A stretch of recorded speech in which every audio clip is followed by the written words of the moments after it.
Okay, so as you begin building your business and you start talking to other people and inviting them to join you to do what you're doing, you're going to start hearing some of the same common objections as to why people might not want to do what you're doing, or they might be afraid. And typically objections, they're centered around somebody's fear of not succeeding or what others might think. And so I want to walk you through some of those most common objections. And the longer you do something like this, the more you're going to realize it's the same theme with every person. It just depends what season of life they're in or the kind of experience they've had. And so let me just go ahead and make you aware of what these are so that as you hear these objections, you know how to handle them. And chances are you probably had one or two of these objections, or it was something that was potentially holding you back as you were looking to start your own business. So let's go ahead and dive right into this, because here's the deal. You don't want to convince anybody to join, because if you have to beg them to join, you're going to have to beg them to stay. You're going to have to beg them to work day in and day out. And so you truly want to offer what it is we're doing and then allow them to decide to jump on board when they're ready. And a lot of times it's a timing issue. And so keep that in mind too. While you might hear some hesitancy or some resistance today, as long as you stay consistent and you keep inviting them to learn more or to join you, there's going to be a time in their life where they hit a transition point where things need to change and what you're doing is appealing to them. So that's another reason why you want to, keep the relationship growing and you want to be consistent with your follow-up. All right, so let's talk about the most common objections that I've heard in my time in the industry, and I don't believe these have changed. I believe this has been the same objections for decades. So the first one I hear often is, I don't have enough time or I'm too busy. And I get that, right? Because we're all busy, and adding one more thing to our schedule, you just think, how? How is that possible? Well, what I love about a business like this is you get to build it around your commitments and your activities and family life. And the best part is, now that technology has grown to the height that it's at and people are on social media anyways, they're always on their phone, why not get paid for doing that? Also, if I'm running my kids around to different events, I can build this business in pockets of times that maybe I'm waiting in line for them to come out of school, or maybe they're at practice and I can work while they're at practice, or perhaps I'm working a full-time job. Maybe I could build this on my lunchtime, or after hours, or before in the morning, waking up an extra hour early. Because what I know is that if you don't do anything different, nothing will ever change. And so I love the flexibility. You can work this business anytime, anywhere, as long as you're consistent with it.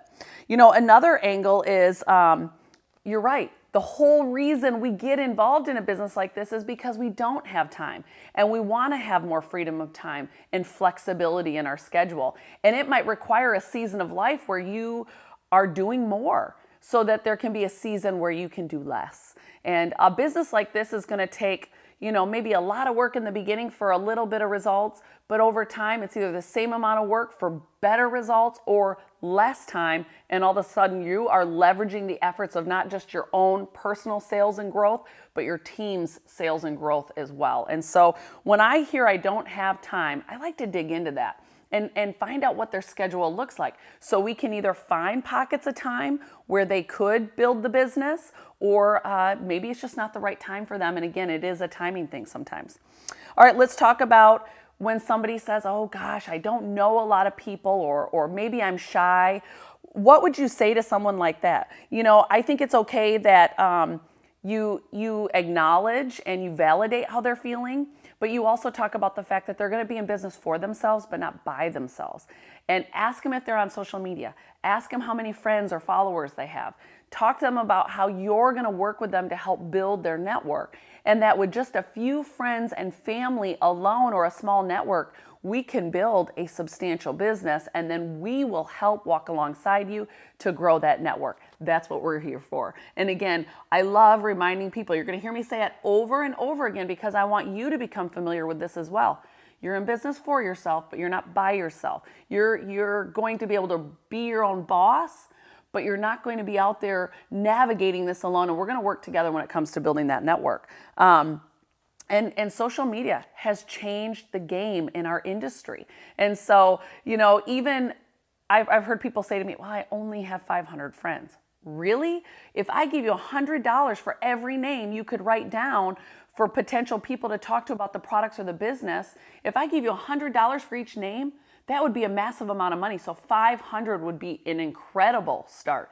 So, start by maybe asking them who they might know that wants a little bit more time or wants to vacation a little bit more. And as people start coming to their mind, they're going to see right away that they do know more people than they realize. You can almost start helping them work their hundreds list before they sign up so they can see the potential that they already have. And it's a great way to overcome that objection.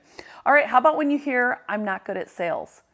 I love that one. As a matter of fact, I often tell people the only sales experience I had ever had prior to joining this business was I'd sold some Girl Scout cookies in elementary school, and I had a few lemonade stands while my mom was having garage sales. Not a massive sales resume, and I don't know that I could get a great sales position with that resume. But you know what I love about this business? You get paid to share something you love with others, and if they decide they want to try it, guess what? You get paid. And I'm not a salesperson, but I always tell my friends and family when I see a great movie. I always tell my friends and family when there's a great new worship song out. I'm always telling my friends and family when I read a great book or I've heard a great podcast. And so again, if you just remember, this isn't so much about sales as it's about sharing something you love. You just get paid when you refer somebody to something and they also decide to use it or they fall in love with it too. And that's what this kind of business is all about. Another what I get all the time is I don't have the extra money to join. So I don't have the money to invest to get started. And, I think that's why people start a business like this is because they don't have money or there's too much month left at the end of the money. The Dave Ramsey plan is great, but where's the money to put into the plan, right? And so I find that that's why people join a business like this is they need that extra income. And the best part is we can show them ways in which they can start returning a profit on that initial investment. We have ways that they can earn money daily, weekly, and monthly. And so if they're saying, you know what, I don't have the money, say, what if I can show you how to get the money or earn the money to pay for your kit in advance? That is one of my favorite ways to overcome that objection because we can get them into the profit zone within their first month, if not within their first week, if we're doing it right and we're showing them how to be successful. Okay, I love using another method called the feel, felt, found method. For example, if somebody says to you, I've never sold anything before, I'm not a salesperson, I would say, great, either was I. I felt the same way. And what I found was the more salesy you are in something like this, the more you tend to push people away. Just get excited about the products you love. Just get excited about the flexibility with the business that you love or what the business has allowed you to do. And you'll be impressed with how much sales you actually do bring in. You use that feel, felt, found method to turn an objection into a validation that you can then show them how they can overcome that. So again, objections are going to happen every day if you're doing this right, because you should be talking to somebody every single day about the business.